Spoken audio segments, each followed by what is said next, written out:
আজকে আমি আমার কিচেনে একটা নতুন রেসিপি নিয়ে এসেছি, যেটার নাম হচ্ছে পানকি। গুজরাটের একটা ঐতিহ্যপূর্ণ সুস্বাদু স্বাস্থ্যকর একটা ডিশ।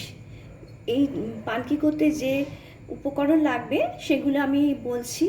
এই যে চালের পাউডার, চালের গুঁড়ো, প্রধান উপকরণ এইটা। এটা দিয়ে শুরু হবে, মানে তৈরি হয় আর কি পানকি। চালের গুঁড়ো, এর মধ্যে লাগবে নুন। প্রথমে আমি নুন দিলাম একটুখানি, লঙ্কার গুঁড়ো অল্প করে, তারপরে একটু হিং দিলাম, স্লাইট একটু হিং দিলাম,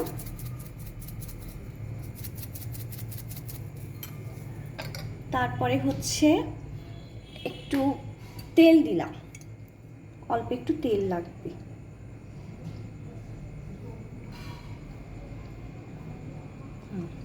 তেলটা দিলাম। তারপরে এই যে আদা কাঁচা লঙ্কা আছে না, এই যে আদা কাঁচা লঙ্কা আমি কেটে রেখে দিয়েছি, এটা পেস্ট করে এইটা হয়েছে আদা কাঁচা লঙ্কা বাটা, এর মধ্যে দিয়ে দিলাম। তারপরে হচ্ছে একটু জিরে ধনের পাউডার, আমি একসঙ্গে এটা গ্রাইন্ড করে রেখেছি, একটু জিরে ধনের পাউডার দিয়ে দিলাম, এর মধ্যে স্মেলটা খুব ভালো আসবে। তারপরে হচ্ছে দই, দইটা হচ্ছে একটু বেশি পরিমাণে দিতে হবে, যাতে এটা ভালো করে ব্যাটারটা যাতে ভালো হয়। দইটা আমি সম্পূর্ণ দিয়ে দিলাম, দিয়ে এটাকে ভালো করে আমি এখন পেস্ট করছি। আর ধনে পাতা কুচোনো, লঙ্কা কুচোনো, এই যে ধনে পাতা লঙ্কা কুচোনো দিয়ে এই একটা ব্যাটার হচ্ছে, আমি মিক্স করছি, করে একটু জল দিলাম, কেননা একটু শুকনো তো হয়ে গেছে, সেই জন্য যেটুকুনি জল লাগবে সেটুকুনি দিচ্ছি। খুব পাতলাও না, অথচ খুব ঘনও না, আর একটু জল লাগবে।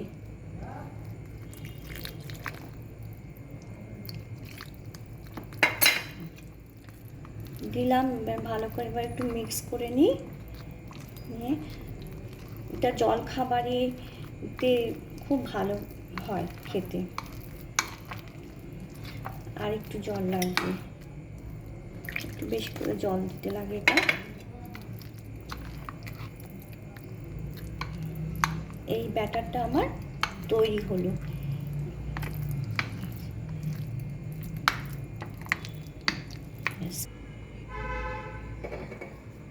আমার এই ব্যাটারটা হয়ে গেছে। এখন এই যে এটা কলার পাতার মধ্যে নিয়ে করতে হয়, কলা পাতাটাকে একটা শেপ করে কেটে নিয়েছি বড়, তারপরে এটা তেল দিয়ে একটু গ্রিস করে নিচ্ছি কলার পাতাটাকে। প্রথমে এই কলার পাতাটাকে একটু তেল দিয়ে গ্রিস করে নিলাম, সামান্য একটু তেল দিয়ে। গ্রিস যখন হয়ে যাবে তখন উপর থেকে যে কলার পাতাটাকে যে চাপা দেব, সেটাও একটুখানি আমি তেল দিয়ে গ্রিস করে নিলাম, না হলে তেল না দিলে আটকে যেতে পারে, তখন ওঠানোর সম্ভাবনা একটু কম। হয়ে গেল আমার গ্রিস করা। এবার এই ব্যাটার দিলাম, ব্যাটারটাকে এইভাবে আলতো করে আমি এর মধ্যে ছড়িয়ে দিলাম।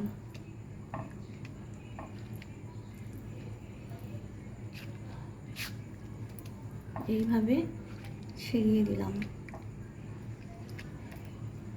একটু পাতলা হবে জিনিসটা।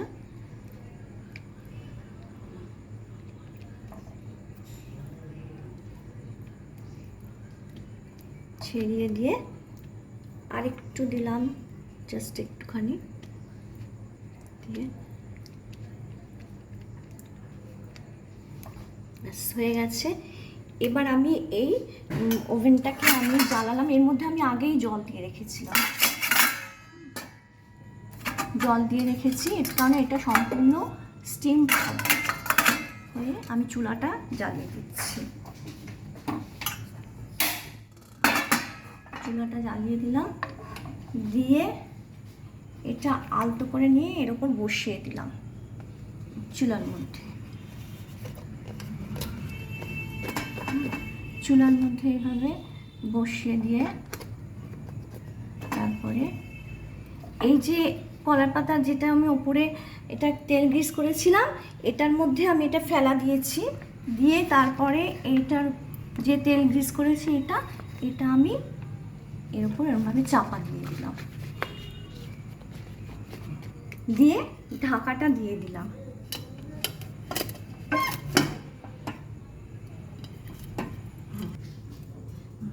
দেখি এবার হয়ে গেছে, এটা ধোঁয়া বেরিয়েছে। এই উপরে কলার পাতাটাকে এবার তুললাম, তুলে এই কলার পাতা সমেত আমি থালায় রেখে দিলাম। পরে এই যখন এটা খাওয়া হবে, এই ওপর থেকে কলার পাতাটা তুলে নিচের কলার পাতাটা তোলার কোনো দরকার নেই, এই নিচেরটা তখন এই চামচ দিয়ে কেটে কেটে খেতে হবে। আমি আরেকটা দেখাচ্ছি, আমি দেখাচ্ছি। এটা খুব ভালো করে ফেলা দিয়েছি,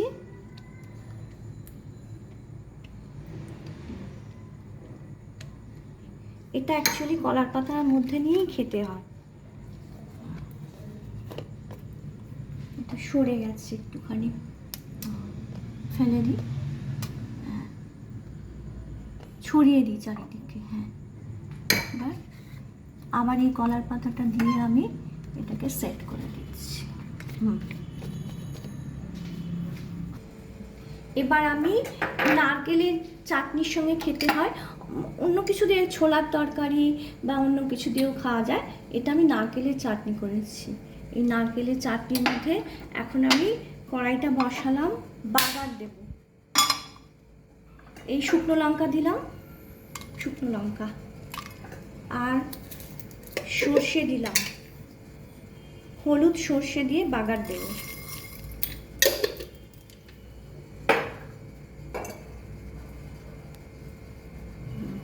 তেল দিলাম অল্প করে,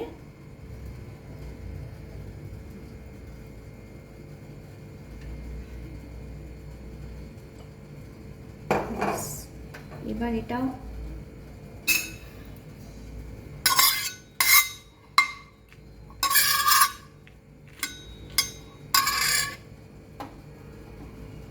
এটা নারকেলের চাটনি, ধনেপাতার চাটনি বা পুদিনার চাটনি, ছোলার তরকারি দিয়েও খাওয়া যায়, যে কোনো জিনিস দিয়ে, মানে এগুলো দিয়ে খাওয়া যায়।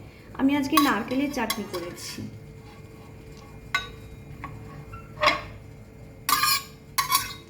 এর মধ্যে ঢেলে দিচ্ছি।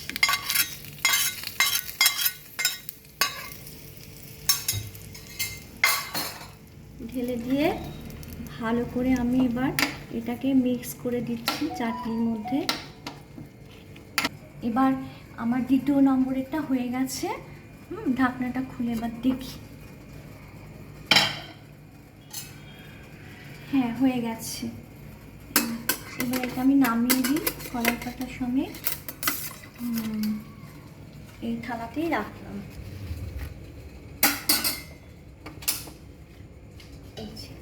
আবার কলার পাতা যখন ওরা সার্ভ করে না দোকানে, আমরা যখন গুজরাটে থাকতাম, খেতাম, ঠিক এইভাবে ওরা সার্ভ করতো।